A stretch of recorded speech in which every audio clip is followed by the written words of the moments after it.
అన్నయ్య వెళ్తాం. ఏమైంది సుమతి? ఏమైంది? ఎందుకు వెళ్ళిపోతున్నావు? భోంచేసి వెళ్ళవే. నిండిపోయింది.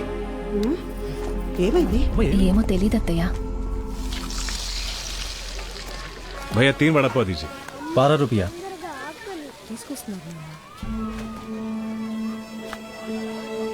या 2 दीजिए।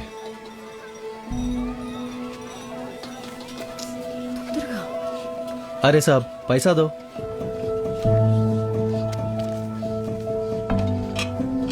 लीजिए भैया 3 वड़ा पाव। शुक्रिया, बाद में देख लेंगे। थैंक यू भैया।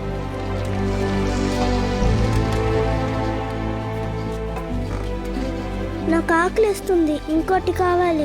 ఇది కూడా తీసుకో. మరి నీకు? నేను తినేసాను, నువ్వు తిన్నాను.